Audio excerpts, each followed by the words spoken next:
एक घने जंगल में जेब्रा रहता था। एक दिन वह गलती से बड़ी पहाड़ी के नीचे उतर गया। नीचे उतरते ही उसे बहुत तेज प्यास लगने लगी। अगर मैं पहाड़ी चढ़कर अपने घर जाऊं तो बहुत समय लग जाएगा। क्यों ना मैं यहीं कहीं पानी ढूंढ लूं और अपनी प्यास बुझा लूं। लेकिन आधा दिन बीत गया और जेब्रे को पानी की एक बूंद भी नहीं मिली।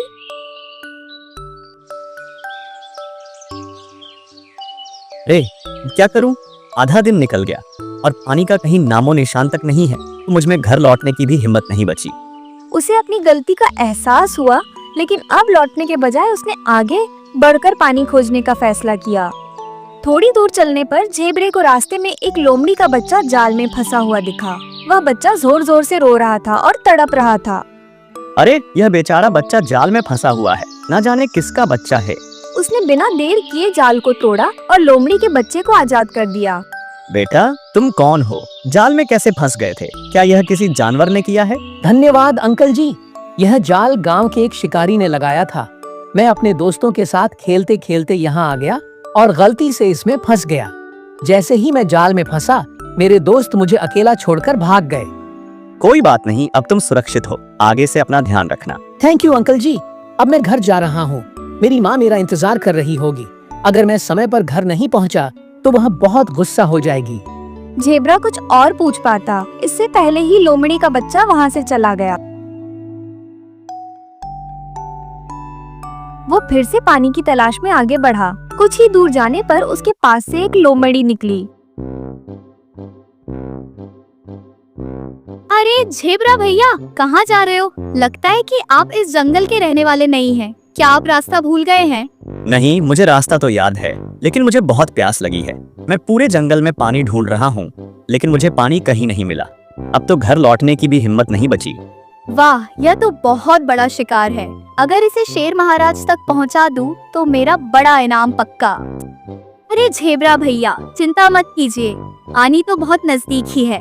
मैं आपको पानी भी पिलाऊंगी और मीठे मीठे फल भी खिलाऊंगी। चलिए मेरे साथ। जेब्रा को उस पर भरोसा हो गया और वह लोमड़ी के पीछे पीछे चलने लगा। लोमड़ी जेब्रा को एक गुफा के पास ले आई।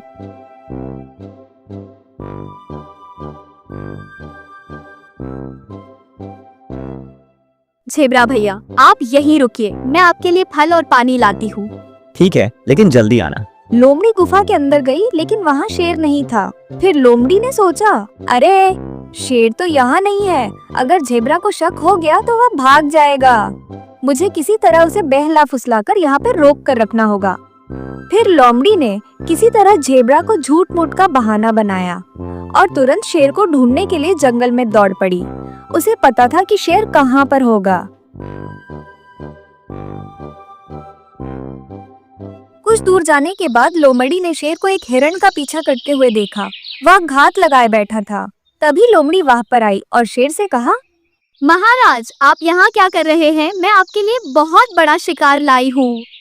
बेवकूफ लोमड़ी, तुमने मेरे शिकार को भगाया। और तुम किस शिकार की बात कर रही हो? महाराज, बहुत बड़ा जेब्रा है।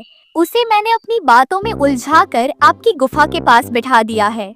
आप जल्दी यहाँ से चलिए, नहीं तो वह चला जाएगा। अरे जेब्रा, ये तो बहुत बड़ा शिकार होगा। मैं तुरंत आता हूँ। लोमड़ी खुशी खुशी वापस गुफा की ओर दौड़ी, लेकिन वहां पहुंचते ही उसने देखा कि उसका बच्चा जेब्रा के पास बैठा हुआ है और उससे बातें कर रहा है। अरे बेटा, तुम दोनों एक दूसरे को कैसे जानते हो? हाँ माँ, यही अंकल हैं जिन्होंने आज मेरी जान बचाई थी। मैं शिकारियों के जाल में फंसा हुआ था, तभी इन अंकल ने ही मेरी जान बचाई। ये सुनकर लोमड़ी के चेहरे का रंग उड़ गया। उसे बहुत पछतावा हुआ। जेब्रा भैया, मुझे माफ कर दो, मैंने बहुत बड़ी गलती कर दी।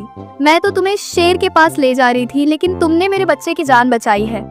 तुम्हारी वजह से ही आज मेरा बच्चा जिंदा है।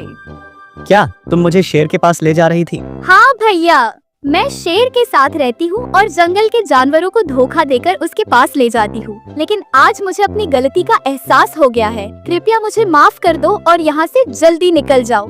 इसी बीच शेर की डरावनी आवाज गूंज उठी। लोमड़ी, ये क्या कर रही हो? अब जेब्रा को जाने मत देना। और फिर शेर वहीं आकर खड़ा हुआ, जहाँ पर पहले से ही जाल बिछाया हुआ था। लोमड़ी ने रस्सी खींची और शेर जाल में अटक गया। और फिर लोमड़ी जेब्रा को लेकर पानी और मीठे फलों से भरी जगह लेकर चली गई और फिर तीनों ने मिलकर पानी और मीठे फल खाए। कहानी से हमें सीख मिलती है कि सच्चाई कभी हारती नहीं। दोस्तों, कहानी अच्छी लगी तो कहानी को एक लाइक और चैनल को सब्सक्राइब करना न भूलें।